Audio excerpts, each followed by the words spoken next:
Magandang araw po sa inyo mga kabansa. Kayo ay nasa Iparas kay Paras at buo po kami ngayon. Dahil nandito, ako po si Ando Paglinawan at si Eli Saludar at ang ating secretary. Magandang hapon. Welcome very much, paring Eli Saludar, paring Ado, the friend of that flat-nosed Coast Guard Commodore.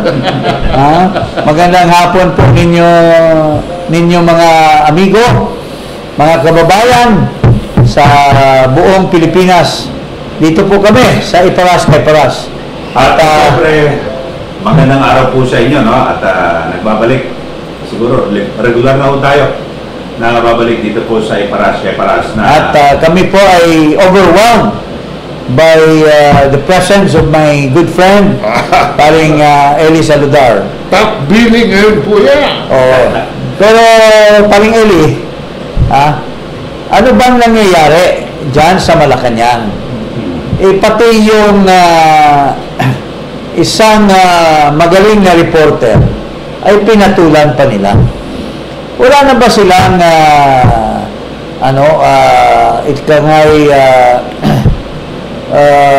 etiquette or sense of pride na yung mga sinasabi nila ay may katotohanan at may appeal sa public at natitinag sila ng isang reporter dahil magaling magtanong at hindi nila nasasagot. Anong masasabi mo dyan, paring Eli? Pero dito maliwanag na yung presidential miscommunications sa Presidential Miscommunication. Presidential Miscommunications Office. PMO.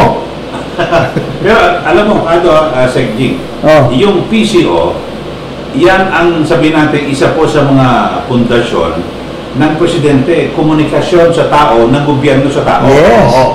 Pero kung mga incompetent yung mga tao dyan, wala mangyayari. Kaya kita mo naman, yung Marcos Jr. administration, tuloy-tuloy ang pagbagsak pagdaus-dos, lalo na kanyang rating. Kasi yung kanyang mga communications na tao, wala, hindi makapag-communicate. At isa rito, bilhin mo, napaka-simple. Ang sinasabi ay lumabag daw sa protocol. Eto, ako meron po akong kay na magsalita kasi matagal ako na po sa Malacanang. 17 years. Yes. At naging presidente po ako ng Malacanang press corps. Okay. So, yung sinasabi nilang protocol na nagtangka mag-ambush interview, itong si Eden Santos, normal yun At kung maliban na lang, ba i-interrupt mo, nag-i-speech ang Pangulo, biglang i-interrupt mo, yun, bawal naman. Bawal yun. Pero kung naglalakad lang naman, at saka may permiso, kung may permiso naman because the president can always say pwede naman siya mag-signal sa security niya. Pwede bitbitin ng PSG yun. Kung hindi ba pwede. Panahon ni Duterte, even us, na mga cabinet members, cannot even get closer to the president. Kasi napaka-efficient ng mga presidential security guard. So, pero merong may video ron yung mismo eksena na kung saan si BBM lumapit din kay Eden At iba pa mga reporters, sinabayan So, saan ang paglabag sa protocol? So, there was an intent of McCoy Jr. na talagang magbigay siya ng information. At just so happen na siyempre, alam mo naman ang mga reporters, may kanya-kanyang diskarte. At anong ginawa? Ikangay PCO, a certain asset na wala man dyan sigurong authority yan, sumulat sa management ng Net25 at pinapatanggal at papalitan daw ng pero ano bang mga antecedent nito? Unang-una muna ito Pumayag naman si Macoy Jr. na interview. Ito, pakita natin itong interview sa kanya.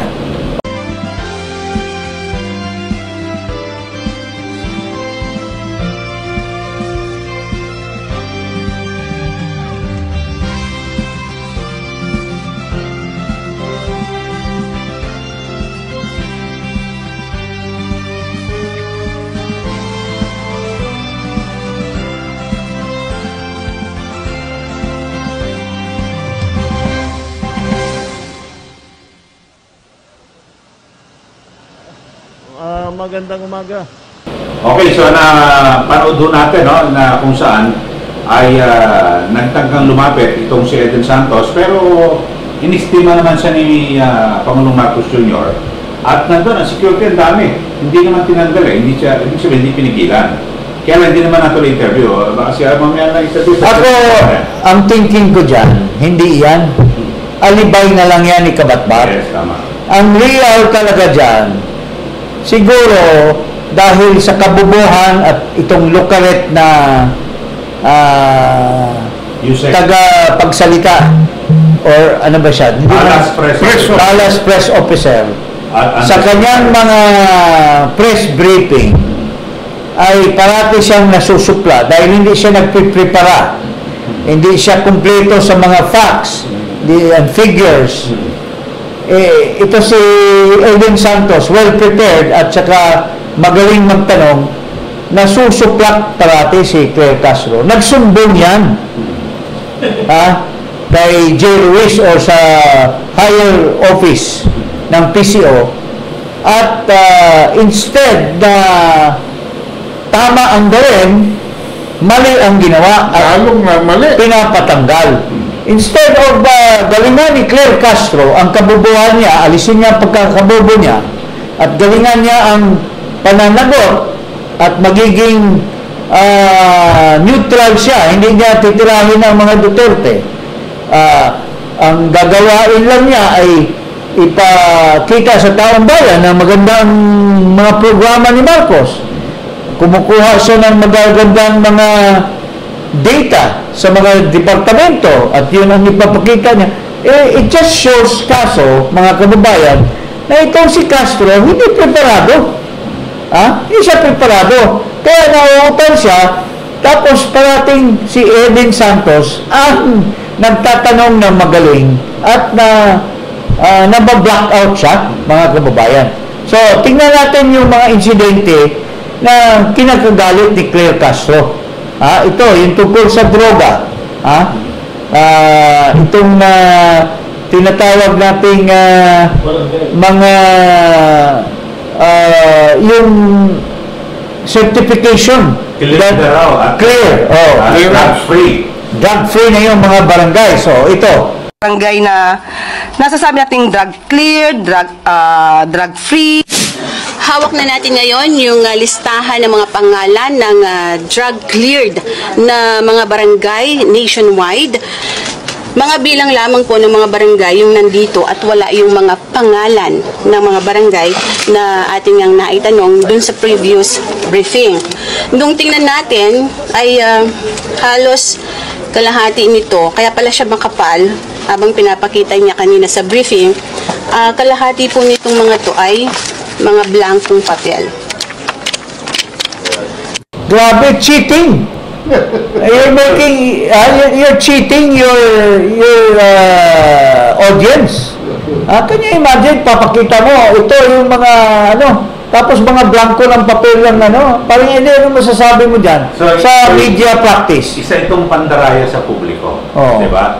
At lumilitaw rin, base sa pag-iimbestiga ni Eden Santos, na yung listahan na hawak ni Claire Castro ay iba sa listahan ng PIDEA. So, ang tanong, saan kinuha ng PCO yung listahan na yon? So, gawa lang or hindi kaya tamad lang ito si Claire Castro? Tamad lang na mag-secure ng data or yung kanyang mga tauhan ay hindi competent? So, sino ang pinahamak nito, paring Ado? Unang-una pinahamak niya yung big boss niya. Big boss niya, si Macoy Jr. Boss niya. Pero, Pero alam mo, Sek, sinubaybayan ko to eh. Oh, Lahat ng galaw ni okay. Yusek Claire Oh, Castro. okay. At talagang nagkakikwento kami yan. Oh. Isa sa naging mainit na pagkatalo, siguro pag may video kay pasok mo, yung tinatanong ni Eden Santos na maraming nawagan na dapat daw ay magpa-hair follicle test si Pangulo. Oo. Ang sagot agad ni Claire Castro, sino ang nanawagan? Ikaw ba? Oo. Ikaw ba? Sabi ni hindi ako marami sa social media. Hindi, sabihin mo kung ikaw. Kasi kung wala, wala. Sabi ni Eden, hindi, sige, kung para masabi na meron, di ako na, sige.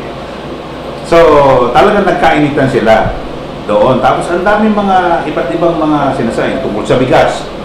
Ang linaw ng binanggit na yung sa 20 pesos.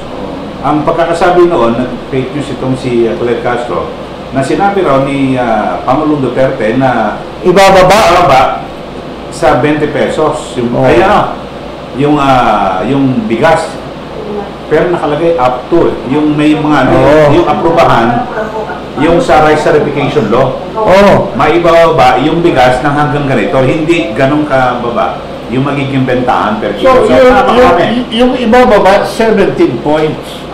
Pero hindi siya 17. Yes, Hindi niya gagawing 20 pesos. Yes, Mabababa.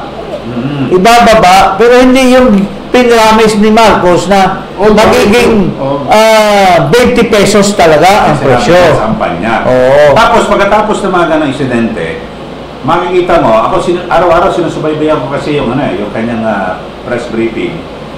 Pag nagtatanong na si Eden Santos, hindi na pinapakita yung mukha. Yung wala yung boses na lang. Yung angulo, yung nakatalikod, o kaya ibang kinukunan ng mga reporter. So talagang minaniobra noon pa. So ngayon, nakakita sila ng palusot, alibay, binamagit mo, Sek. Yung lumapit daw kay Marcos. Yun na, sinasabing lumapit. Alibay lang yan. At mayroong yung kanilang favorite na interviewer na malapit sa First Lady, nagsalita na against them. Ito, per hair boy ni First Lady ito at ni Marcos. Si Katunying, kaibigan din natin to. Kung magsalita ito, talagang palong-palo kay Marcos. Pero ngayon, hindi na niya mapigilan ang katotohanan, nagsasabi na siya ng totoo at laban sa Malacanang. Ito, pakinggan natin si Katunying. Ang kanilang sinasabi sa sulat na ito, mga kababayan, kundi ba naman ng to gusto nila tanggalin. Ang gusto nila tanggalin itong ng Net25 si Eden Santos bilang reporter na naka-assign sa Malacanang. Ano ba itong taong to? Saan ba niya napulot yung ganong klase ng kapangyarihan? O sakop pa ba? Alam ba nila na hindi nasakop ng kanilang kapangyarihan niya? Yan sinasabi po nila, meron daw pong violation ng protocol. Ito pong si Eden Santos sa pagkukover sa Pangulo. At meron nga daw pong pangyayari na nilapitan daw po ni Eden Suarez si Pangulong Bongbong Marcos na labag daw po sa protocol. At hindi lang daw po minsan, 2 beses pa yata na nilapitan ni Eden ang Pangulo. Nung po bang ang Pangulo naging witness sa pag-destroy sa mga illegal drugs ng PDEA. Sumakit ang ulo ko. Alam mo, Mr. Kabatbat, Kabatbat nga ba ang pangalan nitong tao na to? Kabatbat, oo. Alam mo, Mr. Kabatbat, ayan, kilala ko to. Naalala na kita, na-cover, baka nakasama kita, tama, Errol Kabatbat. Siya po ay Assistant Secretary Errol Kabatbat ng Presidential Communications Office. Alam mo, pare ko, kung meron kaming dapat nasitahin, kung bawal palang makalapit sa Pangulo ang reporter, kung meron kaming dapat sitahin, ang Presidential Security Group. Oo. Bakit sila pumayag o naging maluwag na pinapasok o pinalapit si Eden Suarez Santos kay Pangulong Bongbong Marcos kung bawal pala yun? Higi nga. Kung meron talagang mga pwestong hindi pwedeng puntahan ng reporter sa pagkukover sa Pangulo, dapat makikita mo talagang hindi makakapasok. Isip-isipin mo, Asek papaliwanag ko lang sa iyo, isip-isipin mo, kung ginagawa nyo ng issue itong paglapit ni Eden Suarez Santos sa Pangulo, kung ginagawa nyo issue yan, dapat gawin yung issue. Ganun ba kaluwag ang pagbabantay ng PSG kay Pangulong Bongbong Marcos? Paano kung ang lumapit sa Pangulo may daladalang stick ng banana cute, sinaksak na lang sa leeg ang Pangulo? Diba? Hindi ba? Diba? Bakit yun ang sisisihin mo, yung reporter? Ang sisihin mo, yung PSG. At ngayon, dahil dun sa sinasabi niyong paglabag ni Eden Suarez Santos sa protocol, hihilingin mo na tanggalin o pinatatanggal mo sa Malacanang press corps si Eden at palitan ng ibang reporter, sino ka? Baka kayo dapat napalitan dyan. Parang, di ba may kasabi na don't shoot the messenger. Tingin ko parang mensahero lang itong si Asek Aaron Paratbat. Kasi, alam naman natin, kung uugatin natin yung problema dyan sa PCO, ang talagang kainkwentro dyan ni Eden Santos ay itong si Yusek Claire Castro na talaga namang matitindi yung mga tanong. Si Ate Claire. Yusek siya, tapos Asek, baka nakita ko siya ang nagutos ng kabatbat. Maaari, tapos konsulta kay J. Ruiz, boss, patanggalan natin ito, tiniksala na muna po ito. Si Eden Santos. Si J. Ruiz, wala nang pakialam dahil nasipa na rin siya. Bago masipa si Ruiz, pasipa muna niya si Eden Santos. Pero yun ho, mga talaga makikita mo na talagang yung mga opisyal ng... So, si Claire talaga, parang biktima lang yan ayaw lang banggitin ni Tunjing kasi kasabwat niya yan sa ABS-CBN dati. Itong si Claire Santos. Ito si Claire Castro. Binabanatan niya si Kabatbat, ibis banatan niya si Claire Castro. Bakit natin banatan? Tingnan mo yung mga pinaggagawa ni Claire Castro. Ito. Panoorin natin yung mga instances na tameme siya kay Eden Santos. Ito. Sa hearing po kahapon ng komite ni Senator Amy Marcos ay dininay na ni Secretary Remulla na hindi po si PBBM, hindi rin po si Secretary Gibo at si Secretary Anyo yung sinasabing mastermind nung pag-aresto po kay dating Pangulong Rodrigo Duterte. Sino po yung nag-utos sa PNP, especially kay General Torre, para po isagawa yung pag-aresto sa dating Pangulo? Yes. Itatanong ko lang po, sino po yung nagsabi ng word na mastermind? Yun po yung binabanggit sa Senate hearing kahapon. So, kung hindi po mastermind, tanong ko lang po kasi para sino po yung nag-utos? Ayun na po yung word. We have to correct that. May mastermind ba tayo na dinig? Kasi, for us, it's medyo negative yung dating. Parang mafia yung dating. Nag-utos kung hindi po mastermind? Unang-una po, nagpapasalamat po tayo na nagkaroon po ng Senate hearing patungkol dito. Mas naliwanagan ang tao, ang taong bayan, kung ano ba ang nangyari. Napaliwanag po kung ano yung batas at kung ano lang yung ginawang batas. Kaya maraming salamat sa pagkakaroon po ng Senate hearing na ito. Kung sino po ang nag-utos, wala po tayong personal knowledge dyan. Ito naman, may isa pang sagutan. Kasi hindi nagpapatalo ito si Edwin Santos, kaya galit na galit ito si Lucaret. Itsura, no? Si Lucaret Castro. Oo. Okay, ito.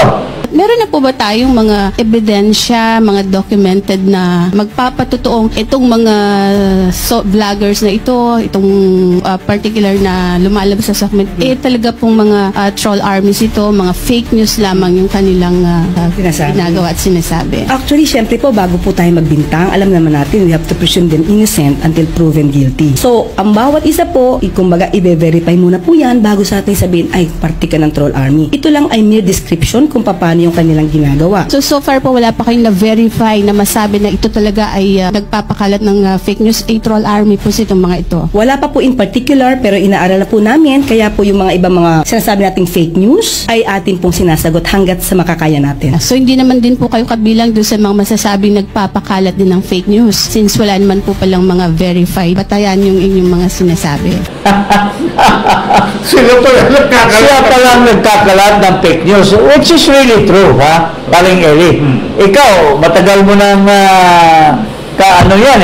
ka-cross sword ito si Lucaret Anong masasabi mo doon sa interview na yan?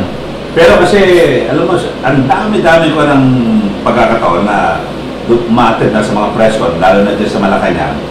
Kapag mga ganyan, matatalino, yung press secretary, official secretary, kung ano ang tanong, yun ang sasagutin. Sa kanya kung ano, tapos walang alam Hindi niya sinasagot ang issue. Di ba? So, talagang, nakikita niyo naman sa social media na talagang nagmumukhang walang alam itong si Jose Castro. So, dito, importante, dinamit na natin, Presidential Communications Office. Komunikasyon ng Presidente para sa tao. So, ano mangyari kada ikaw anong masasabi rito? Anong klaseng image? No?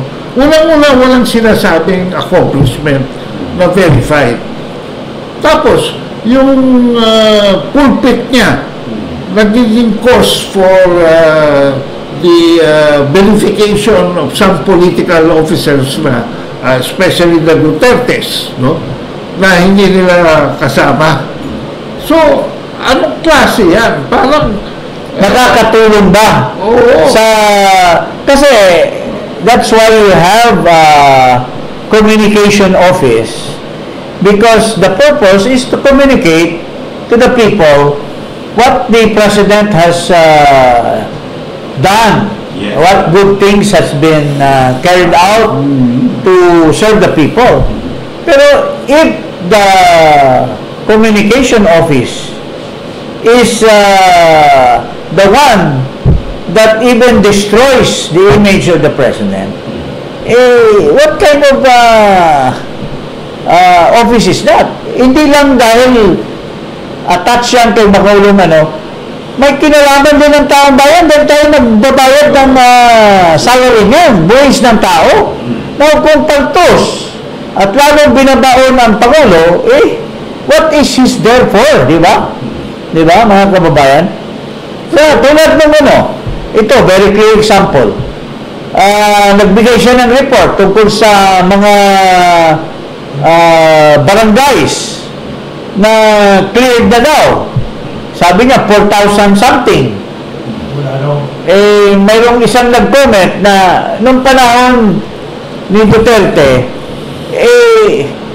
out of 26,000 barangays, nasa 76% na ang cleared. Kung 76% of 26,000, di ba higit yan sa 4,000 na binabanggit mo? So, ibig sabihin, nag-retrogress ang bumaba ng bumaba.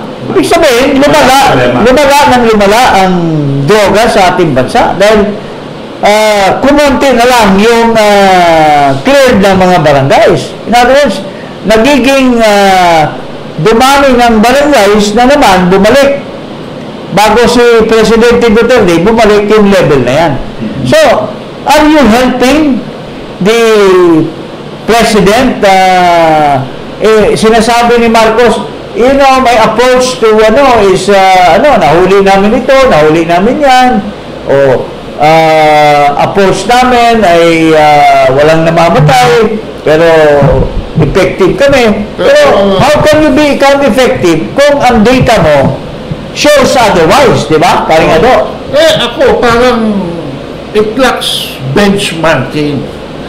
Nung panahon kasi ni Martin Landanan, nagbe-benchmark kami. We go back to history, may history readout, may update, may statistics. Meron pa nga nung real numbers, you remember that?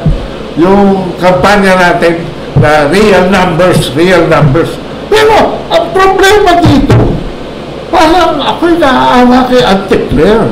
Kasi pag masama ang produkto, ano naman ang sasabihin mo kung walang ako? Masama na nga yung produkto, masama pa yung nagbo-broadcast ng endorser. Paano bibenta yung produkto? Kaya nga yung mga kinukuha ng mga bagito, yung mga bagong nagde-develop ng kanilang produkto sa social media, they pay endorsers na may mga track record na para mas maganda ang dating sa taong bayan. Pero ito, bulok pa yung taga-salita, bulok pa yung produkto, talagang magiging lindak talaga ang Pangulo ng ating bansa kung ganyan ang tagapagsalita, paring Eddie. So, dito, may problema rin mismo ang boss niya. May problema. Hindi ba napapansin yung kanyang mga ginagawa? Pero ako, panawagan ko sa Pangulo, huwag mo tanggalin para magtuloy-tuloy pagbagsak niyo. Oo nga. I think we should encourage Marcos to let her stay. Para lalong maganda ang parang mapadali ang pagbagsak na maging negative na yung rating mo, Mr. President. Thanks to your Lucaret na tagapagsalita dyan. Siguro sa susunod na episode natin, pag-usapan natin mga posibleng sasabihin ng Pangulo sa SONA. Okay. 2025. Yes. Episode natin. Yes. Kasi maganda. Pero ikaw, tingin mo ba may masasabi? May naisip ka bang pwedeng masasabi? Kasi baka nagdala na yung si McCoy Jr. dahil nung una niyang sinasabi na 5,500, nagtatayuan at nagpalakpakan. Yung flood control project. 5,500 flood control. After few days. Nag-umulan baka sabihin ni Marcos, baka mamaya banata naman ako ng Diyos natin ipapahalata na nagsinungaling tayo o baka hindi na lang siguro magsalita sa SONA. Pag-usapan natin yan. Okay. Pero siguro, tsaka pag-usapan din sa next episode natin, yung mga floating shabunet. Oo, yung floating shabu. Okay, so maraming salamat to. Kaso, anong ating paalala? Huwag kalimutan mag-subscribe dito sa Iparas kay Paras at i-click ang notification bell. Maraming salamat. Magandang hapon po muli sa inyo lahat mga mahal na mga kababayan.